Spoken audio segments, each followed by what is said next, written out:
안녕하세요. 가계빚이 폭증하고 있는데 정부가 속수무책이라고 합니다. 은행 금리까지 오르고 있는데 비상등이 켜졌는데 그냥 답이 없다라는 겁니다. 이러한 불안한 마음들이 점점 더 커지고 있습니다. 사람들의 지갑은 더욱 얇아지고요. 재정 파탄, 경제 충격이 계속 심해진다라고 보면 맞을 것 같습니다. 앞으로 일본 관련한 일본의 잃어버린 10년, 20년, 30년 이러한 뉴스나 이러한 이야기에 귀를 좀 더 기울여야 될 것 같습니다. 왜겠습니까? 앞으로 한국에 닥칠 모습이기 때문입니다. 앞으로 이제 초고령화, 초양가가 더 심해질 겁니다. 잘 사는 사람들, 부자들은 더 부자가 되고요. 힘들고 어렵게 사는 사람들은 그 어려움이 더 극심해질 거다라고 보면 맞겠습니다. 앞으로 소비는 줄어들고 먹고 사는 일상이 더 빡빡해진다라고 봐야 되겠습니다. 절대로 먹고 사는 문제가 쉬운 게 아닙니다. 주식이나 부동산, 투기에 빠지면요. 우리의 일상을 나몰라라고 무관심하게 놔버리면 삶이 그냥 개판되는 겁니다. 이제 10월, 11월, 12월 주택담보대출 상단금리 8% 돌파할 것 같습니다. 상상을 초월할 정도로 금리가 오르고 연체는 늘고 있다고 합니다. 그리고 외화 유출도 점점 심해질 것 같습니다.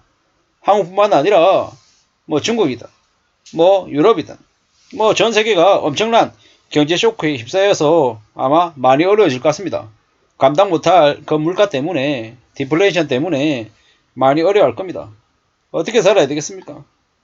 우리의 삶이 사는 게 이제 투쟁이고 전쟁이죠. 전쟁. 지옥 같은 현실을 견뎌내는 대개 이 고단함이 있지만 견뎌내야지 우리와 우리의 가족을 지켜낼 수 있습니다. 지금도 있잖아요. 언론 뉴스를 틀면 일가족 자살 이야기가 계속 나옵니다.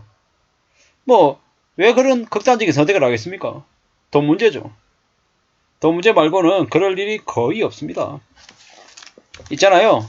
가정에 돈 문제가 생활비가 해결이 된다. 경제적으로 여유가 있으면요. 싸울 일도 줄어듭니다. 이게 현실입니다. 지금요. 정말 경제 형편이 안 좋은 가정들이 많습니다. 조금만 지나면 경제적으로 어려워서 힘들어져서 상상을 초월하는 일들 아마 벌어질 겁니다. 매열행위, 몸을 파는 행위, 아빠방, 노래방, 믿기 어려운 퇴폐 영업 이런 것들도 되게 늘어날 거라고 하죠. 근데 정부에서 그런 것들을 단속하냐? 안 하는 거죠. 왜? 그것마저 막아버리면 어떻게 됩니까? 서민들 진짜 먹고 살 게 없는 거예요. 그러니까 어쩔 수 없이 그런 일을 장려하는 건 아니지만 모른 채 한다라는 거죠. 안 그러면 굶어 죽게 생겼는데 굶어 죽냐? 아니면 체면 따지겠냐? 이랬을 때 체면이 먹고 사는 문제보다 먼저일 수 없는 거죠. 그게 불편하지만 현실입니다. 그런 현실을 우리는 인정하고 살아야죠. 먹고 사는 게 힘든데요.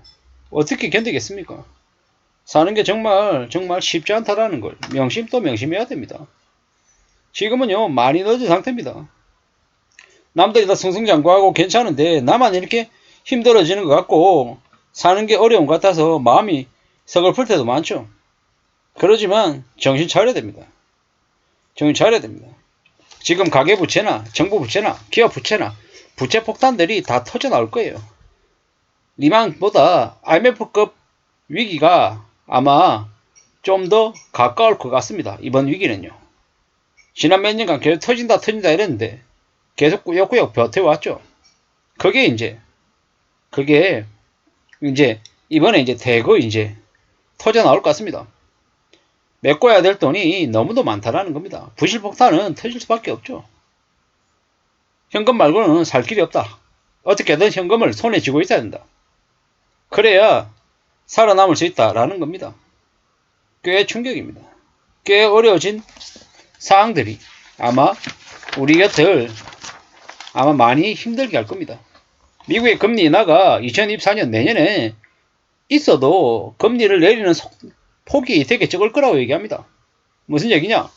2024년에도 미국은 여전히 고금리 상태로 지속된다라고 봐야 되는 거죠.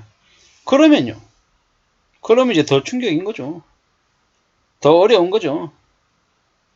참 어처구니 없는 겁니다. 앞으로 사는 게 쉬우려나? 쉽지 않습니다. 많이 어렵습니다. 많이 충격적입니다. 이러한 상황에서 있잖아요. 패가 망신하지 않으려면 어떻게 살아야 되겠습니까? 우직하게 우둔하게 보수적으로 살아야 됩니다. 소비가 미덕이 아니죠. 소비는요, 우리의 삶의 재난이고 재앙입니다. 뭐가 들어오든 나가지 않아야 됩니다. 가지면 평생 갖고 있다라고 생각해야 됩니다. 가진 돈이 적어도 꾸준히 쌓아가면요, 당장은 아니어도 나중에 시간이 지난 다음에 되돌아보면 큰 돈으로 축적이 되어 있을 겁니다. 만원, 2만원, 5만원, 금액이 적은 돈이다라고 얘기할 수 있습니다. 하지만 그 적다고 생각되는 돈을 오래오랫동안 쌓고 또 쌓아나가면요, 어떻게 되겠습니까? 괜찮아집니다. 삶이 나아질 거다라는 거죠. 우리는 절대로 쉽게 생각해서는 안 됩니다. 좀 더 마음을 단단히 먹고 지내야 됩니다. 지금 삶이 많이 어렵다라는 걸 명심해야 됩니다. 대출 억제하겠다라고 정부가 입으로는 떠들어대지만 실제로는 제대로 안 챙기니까 뭐 이제 대출이 계속 늘어나고 있죠. 뭐 신용대출도 늘어나고 주담대도 늘어나고 정신이 나간 거죠. 정신이 나간 겁니다. 뭐 결국에는 지금의 윤석열 정부가 부동산 맞들겠다고 대출을 권장하니까 저 모양이 된 겁니다. 세상에 빚으로 뭔가를 이뤄내겠다라고 생각하는 건 꽤 우려스러운 얘기입니다. 많이 두렵다라고 봐야 됩니다. 사는 게 어떻게 되겠습니까? 지금 정말 어려운 상황들이 벌어지고 있다라고 봐야 됩니다. 함부로 남을 부러워해서는 안 됩니다. 남이 돈 빌려가지고 장사해서 돈 벌었다. 집 사가지고 돈 벌었다. 주식 사서 돈 벌었다 하더라. 이런 얘기 듣고 혹해가지고 뛰어들면 안 됩니다. 잘못했다가 어떻게 됩니까? 그냥 다 날립니다. 가지고 있는 걸 다 날리는 걸로 끝나는 게 아니라 빚쟁이가 돼가지고 빚을 갚아야 되는 그런 지경에 내몰릴 수도 있다는 겁니다. 그렇기 때문에 더 염려하고 더 걱정하면서 살아야 됩니다. 사는 게 얼마나 어려운데, 얼마나 무서운 건데 쉽게 생각하면 안 된다는 겁니다. 쉽게 생각하고 만만하게 움직였다가